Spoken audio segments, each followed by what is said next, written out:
बिहार में चुनाव से पहले मतदाता सूची सत्यापन अभियान में चौंकाने वाला खुलासा हुआ है। चुनाव आयोग की तरफ से कहा गया है कि वोटर लिस्ट में बहुत बड़ी संख्या में विदेशी नागरिक शामिल हैं। इनमें बांग्लादेश, नेपाल और म्यांमार के नागरिकों के नाम शामिल हैं। डोर टू डोर कैंपेन में यह भी पता चला है कि इन विदेशी नागरिकों के पास भारत का Aadhaar card, voter ID card, ration card तक बना हुआ है। अब चुनाव आयोग की तरफ से कहा गया कि फाइनल वोटर लिस्ट में इन सभी के नाम अब काट दिए जाएंगे। इस वोटर लिस्ट पुनरीक्षण यानी कि सर का मकसद ही गलत वोटर की पहचान करना था और ऐसा लगता है कि चुनाव आयोग ये कर पाने में सफल भी रहा है। लेकिन इसे लेकर जो सियासत गरमाई हुई है वो अब राजनीतिक हल्ले का रूप ले चुकी है।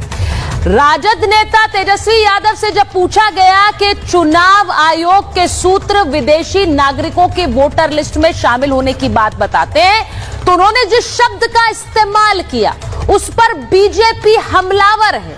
तेजस्वी का कहना था कि चुनाव आयोग के सूत्र मूत्र बराबर है, यानी वो उन पर भरोसा नहीं करते हैं। अब बीजेपी ने तेजस्वी की भाषा को लेकर आपत्ति जताई है। उन्होंने भाषा का पाठ बढ़ा दिया, कहा यह गुंडों जैसी भाषा है। यह भी कहा कि यह भाषा तो विरासत में मिली है तेजस्वी यादव को। उधर सिर्फ बीजेपी हमलावर नहीं, एआईएमआईएम के अध्यक्ष असदुद्दीन ओवैसी चुनाव आयोग के इन सूत्रों पर भड़क गए। मुसलमानों को वोटर लिस्ट से बेदखल करने की तैयारी है, यह कह रहे हैं ओवैसी। आज महाभारत में सवाल यह कि क्या विदेशी वोटर और मुस्लिम वोटर को एक ही देख रहा है विपक्ष? विदेशी वोटर के पास आधार, वोटर आईडी कार्ड कैसे आया? आज महाभारत में यह भी पूछूंगी। और इसी तरह का वोटर लिस्ट अभियान पूरे देश में अगर चलेगा जैसा कि संकेत चुनाव आयोग दे रहा है तो सियासी हल्ला तो पूरे देश में होना स्वाभाविक है। आज महाभारत में इसी की बात कर रही हूं, यह रिपोर्ट देख लीजिए। विदेशी वोटर, सियासी पहचान का झगड़ा, विरोध तगड़ा। बिहार की वोटर लिस्ट रिवीजन में बड़ा खुलासा। चुनाव आयोग के सूत्रों के हवाले से जानकारी मिली है कि वोटर लिस्ट रिवीजन में नेपाल, बांग्लादेश और म्यांमार से बड़ी संख्या में लोग पाए गए। इन लोगों पर कार्रवाई की जा सकती है। जांच के बाद पड़ोसी देशों से आए लोगों के नामों को वोटर लिस्ट से हटाया जा सकता है। यह भी बताया गया है कि 30 सितंबर 2025 को चुनाव आयोग बिहार चुनाव के लिए फाइनल वोटर लिस्ट जारी करेगा। बिहार में वोटर वेरिफिकेशन कहे या वोटर लिस्ट का रिवीजन, विपक्ष में बैठी आरजेडी को रास नहीं आ रहा। तेजस्वी यादव को डर सता रहा है कि अगर 1% वोटर भी फर्जी पाया गया तो क्लोज फाइट वाली सीटों पर क्या होगा। ऐसे में क्या आरजेडी को इस बात का खौफ सताने लगा है कि फर्जी वोटरों की गिनती बढ़ी तो उनका एमवाई फॉर्मूला धरा का धरा रह जाएगा। यही वजह है कि वोटर लिस्ट रिवीजन के दौरान जैसे ही नेपाल, बांग्लादेश और म्यांमार के लोगों के नाम मतदाता सूची में दर्ज होने की खबर सूत्रों के हवाले से मीडिया में आई, तेजस्वी यादव आग बबूला हो गए। बीजेपी ने तेजस्वी यादव को भाषा की मर्यादा सीखने की बात कही। बिहार बीजेपी ने एक वीडियो जारी करके कहा कि पत्रकारों के साथ ये व्यवहार तेजस्वी यादव को पिता से विरासत में मिलता है। इतना बवाल होने के बाद भी तेजस्वी अपने बयान पर कायम दिखे तो पप्पू यादव ने इशारों में तेजस्वी की राजनीतिक परिपक्वता और गंभीरता पर सवाल खड़े कर दिए।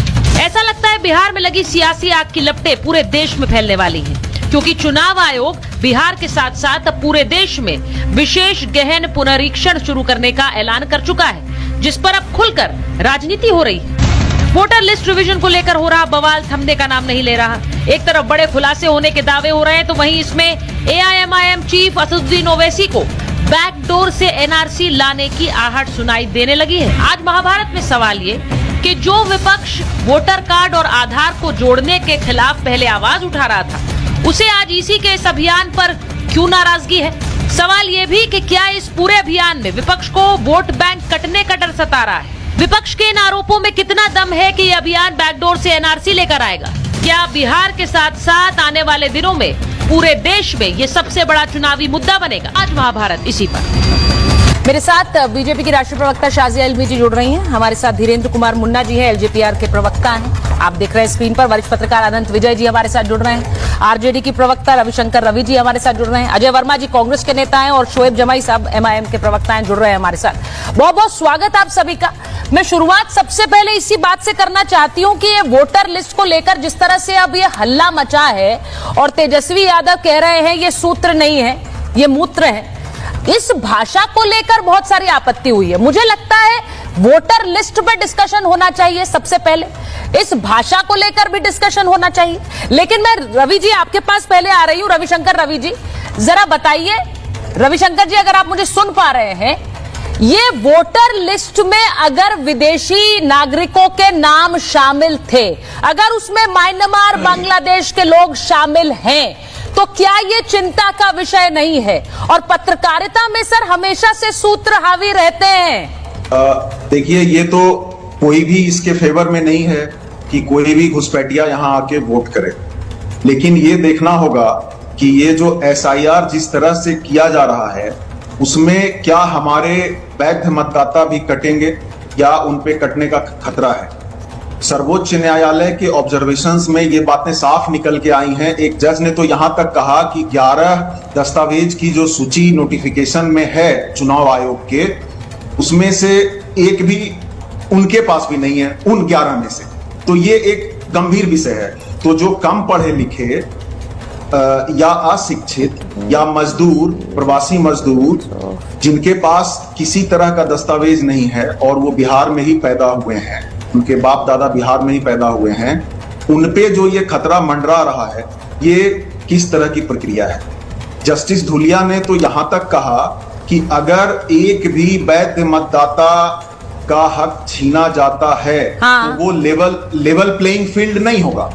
तो इन मसलों की गंभीरता, तो ये ऑब्जर्वेशन अपने आप में जो है एक तरह का सुझाव होता है चुनाव आयोग को, लेकिन चुनाव आयोग का हठ जो है और जिस हफरा तफरी और जल्दबाजी में ये प्रक्रिया कराया जा रहा है, ग्राउंड से ये खबरें आ रही हैं कि बिना दस्तावेज के ठीक से फॉर्म भी नहीं भराए जा रहे हैं। नहीं, मैं बिहार के लोगों की आवाज भी सुनाऊंगी रविशंकर जी, मैं आज बिहार के लोगों की आवाज भी सुनाऊंगी। बिहार के लोग क्या कह रहे हैं इस पूरी प्रक्रिया को लेकर, वो सुनाना जरूरी है, क्योंकि अब तो ये प्रक्रिया पूरे देश में लागू करने का मन बना चुकी है चुनाव आयोग। तो ये इंपॉर्टेंट है, क्योंकि अगर हर राज्य में इसी वोटिंग प्रक्रिया का, इस वोटिंग लिस्ट को अपडेट करने की प्रक्रिया को लागू किया जाएगा तो उसे लेकर सियासी हल्ला मचना स्वाभाविक है। लेकिन जिस तरह से खबर की तह में ना जाकर और उसे डिसमिस कर देना, उसके लिए मूत्र जैसे शब्दों का इस्तेमाल कर देना, मुझे ऐसा लगता है शाजिया जी, ये जरूरी है कि ये खबर तह तक आए। ये जरूरी है कि पता चले कि उस वोटर लिस्ट में क्या वाकई बांग्लादेशी और म्यांमार के लोग हैं, नेपाल के लोग हैं, और अगर वो है तो वो पहुंचे कैसे। ये बहुत चिंता का विषय है हमारे यहाँ। सिर्फ बिहार की बात नहीं हो रही है, अब तो अलग अलग राज्यों में होगा ये वोटर लिस्ट अपडेशन। सबसे पहले तो मैं कहूँगी कि इस बात को तो खुद सुप्रीम कोर्ट ने माना भी है कि पूरी की पूरी जो रिवीजन है या अपडेट है या डिलीशंस हैं, जिसमें चाहे वो मृतक हों या जो लोग पलायन कर चुके हैं या जिनके नाम अलग जगह पे हैं, ये पूरा काम और अपडेशन जाहिर सी बात है इलेक्शन कमीशन का काम है। दूसरी बात, अब ये कौन तय करेगा, क्या वो गृह मंत्रालय तय करेगा या फिर इलेक्शन कमीशन करेगा, इस बात को लेकर सुप्रीम कोर्ट ने तीखे सवाल किए हैं। तीसरा सवाल और एक ज़रूरी पॉइंट जो मैं यहाँ पे कहना चाह रही हूँ कि मैं खुद भारतीय जनता पार्टी की प्रवक्ता हूँ, मैं इलेक्शन कमीशन की हूँ नहीं, और इलेक्शन कमीशन अपनी बात को पूरी तरह से अपने वकील द्वारा रख रहा है। तो ना तो मैं इलेक्शन कमीशन की तरफ से कुछ बोलूँगी, लेकिन हाँ, क्योंकि इलेक्शन कमीशन हमारे देश की एक संवैधानिक संस्था है और लगातार सुप्रीम कोर्ट के तमाम रूलिंग्स हो या अलग अलग, हाल ही में महाराष्ट्र हाई कोर्ट की भी रूलिंग हो और ऑब्जर्वेशंस हो, टिप्पणियां हो, और उसके मद्देनजर जो भी इलेक्शन कमीशन का काम रहा है मैं आपके समक्ष रख सकती हूँ। अब इसमें अगर देखा जाए तो अगर आप अपने ही देश की जो लोकतांत्रिक प्रणाली है और संवैधानिक प्रक्रिया है और अलग अलग उसके इदारे हैं, अगर आप इस भद्दे शब्द का, यूरिन जैसे शब्द का आप इस्तेमाल करेंगे, क्या आपको शोभा देता है? किस तरह का, मतलब किस तरह की इज्जत आपके मन में आपकी लोकतांत्रिक प्रणाली और डेमोक्रेसी और उसके सारे इदारों और इंस्टीट्यूशंस के लिए है कि आप इतनी गंदा शब्द इस्तेमाल करेंगे, क्योंकि आप पहले से अपनी हार के लिए एक समा बना रहे हैं। हार के लिए समा बना रहे हैं, बचने की बहुत ज्यादा जरूरत है।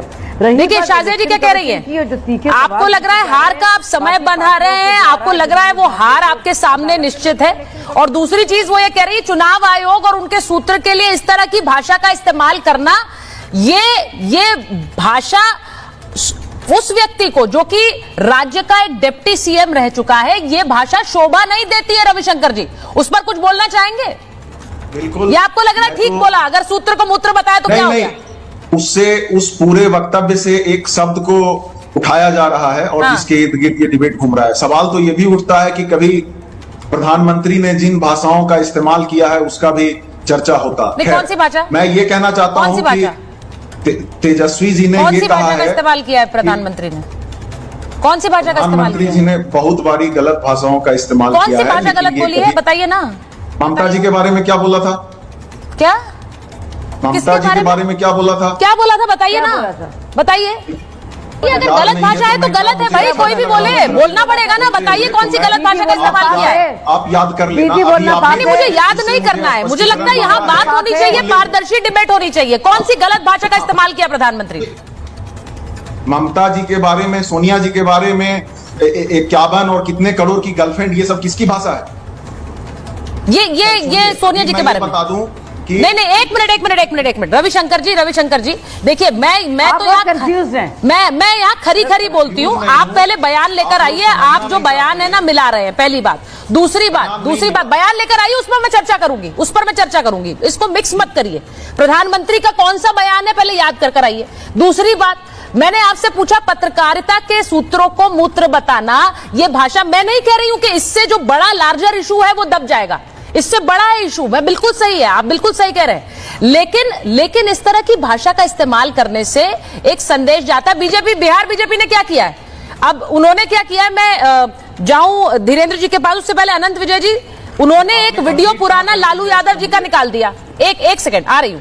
उन्होंने एक पुराना वीडियो लालू यादव जी का निकाल दिया और कहा कि यह भाषा तो विरासत में मिलती है तेजस्वी यादव को। देखिए, वो भी ऐसे ही धमका रहे थे पत्रकार को और कह रहे थे कि 2 मुक्के मारूंगा, गिर जाओगे नीचे, नाच कर गिर जाओगे। वो भाषा, अब ये क्या है? ये इस समय चुनाव होने वाले